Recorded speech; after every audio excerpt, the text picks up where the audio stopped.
আজকে আমরা লিড কোডে একটা কোয়েশ্চেন সলভ করব। এটা হচ্ছে লিড কোডে 136 নম্বর প্রশ্ন, সিঙ্গেল নাম্বার। সো এখানে কোয়েশ্চেন হচ্ছে যে you are given a non empty array of integer named nums, অর্থাৎ নামস নামে একটা নন এমটি ইন্টিজার মানে নন এমটি অ্যারে দেওয়া থাকবে ইন্টিজারের, অর্থাৎ একটা অ্যারে থাকবে যে অ্যারেতে অনেকগুলো ইন্টিজার থাকবে, মানে খালি হবে না, কিছু না কিছু থাকবে।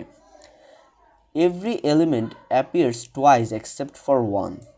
Find that single one number. অর্থাৎ ওই অ্যারেতে অনেকগুলো নাম্বার থাকবে এবং প্রত্যেকটা নাম্বারই দুইবার দুইবার করে থাকবে, শুধুমাত্র একটা ডিজিট বা একটা নাম্বার এমন থাকবে যেটা হচ্ছে একবার উপস্থিত থাকবে। সো ওই ডিজিটটাকে মানে ওই যে ইন্টিজারটা সেটা আসলে আমাকে খুঁজতে হবে যে আসলে যেটা একবার আছে ওইটা আসলে কোনটা। সো এখানে একটা শর্ত দিছে যে you must implement a solution with a linear run time complexity and use only constant extra space. অর্থাৎ এখানে তারা বুঝাতে চাইছে যে আমি আসলে মানে একটা মাত্র ফর লুপ ইউজ করতে পারবো, আমি নেস্টেড ফর লুপ সেটা ইউজ করতে পারবো না, যেহেতু এখানে বলছে যে linear complexity, linear run time complexity means যে আসলে মানে আমি একটাই ফর লুপ ইউজ করতে পারবো, নেস্টেড লুপস ইউজ করা পসিবল না। তো তারা এক্সাম্পল দিছে যে এখানে অ্যারেটা হচ্ছে 2 2 1। সো এখানে 2 ডিজিটটা হচ্ছে দুইবার আছে আর 1 যেটা সেটা একবার আছে, সেখানে আমার আউটপুট হচ্ছে 1।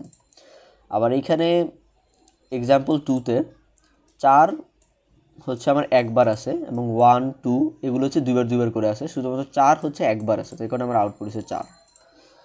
তাহলে এটা আসলে কীভাবে সলভ করতে পারি? তাহলে এটা আসলে নেস্টেড ফর লুপ যেটা সেটা ইউজ করে খুব ইজিলি সলভ করে যেত, বাট যেহেতু তারা আমাকে বলছে যে আমাকে লিনিয়ার রান টাইম কমপ্লেক্সিটিতে এটা কোড লিখতে হবে, তার মানে হচ্ছে যে আমি নেস্টেড লুপ ইউজ করতে পারবো না। তো নেস্টেড লুপ ইউজ না করে এটা সলভ করার জন্য ইজিয়েস্ট একটা ওয়ে হচ্ছে যে আমি বিটওয়াইজ অপারেটর ইউজ করা, লাইক এক্সর ইউজ করতে পারি। বিটওয়াইজ যে এক্সর অপারেটর সেটা ইউজ করে এটা সলভ করা পসিবল। যেমন আমি যদি বলি যে বিটওয়াইজ এক্সর অপারেটরটা কী, তাহলে এটা হচ্ছে যে মনে করেন যে আপনি যে কোনো একটা নাম্বার ইনপুট দিলেন, লাইক এটা 4।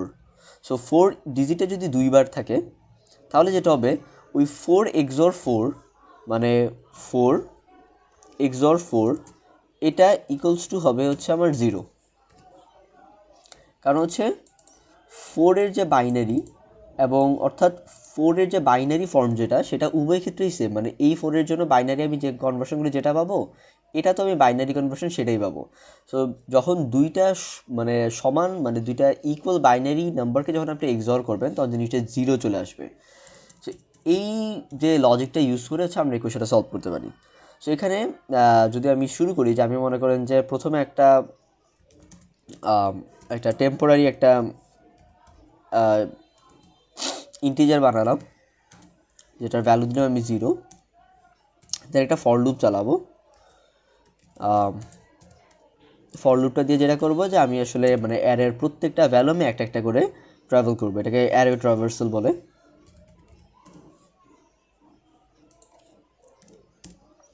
সো এই ফর লুপের ভিতরে আমি প্রত্যেকটা জিনিসকে আমি হচ্ছে যে এক্সর করবো, অর্থাৎ টেম্প এক্সর ইকুয়ালস টু হচ্ছে আমার ভ্যাল। অর্থাৎ এর ফলে যেটা হবে যে আমি ওই আমার এই টেম্পোরারি যে ইন্টিজারটা আছে বা কন্টেইনার আছে এইটার ভিতরে আমি প্রত্যেকবার আমি একটা একটা করে অ্যারের থেকে আমি একটা ভ্যালু নিচ্ছি, ওই ভ্যালুটার এক্সর আমি মানে আমার এই টেম্প এই কন্টেইনারের ভিতরে আমি স্টোর করতেছি। তো এটার ফলে যেটা হবে আলটিমেটলি আমার যে ডুপ্লিকেটগুলো আছে সেই ডুপ্লিকেটগুলোর বাইনারি ফর্মগুলোর এক্সর করলে সেটা 0 চলে আসবে, শুধুমাত্র বাকি থাকবে 4, অর্থাৎ যেটা আমার অ্যান্সার। সো জাস্ট আমি কি করব ওই টেম্পটাকে রিটার্ন করে দেবো, so return that temp.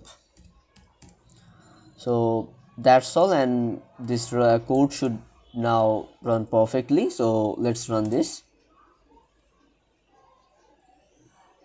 Yes, accepted. So if I now submit this code,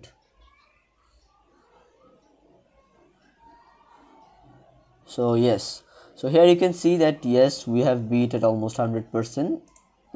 If you see at the time complexity, so this is big of n, and if you see the space complexity, which is big of 1, which means we are consuming a constant space in the memory.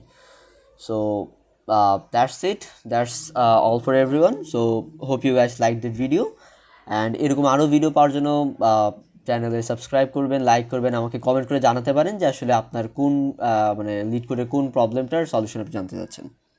ধন্যবাদ সকলকে।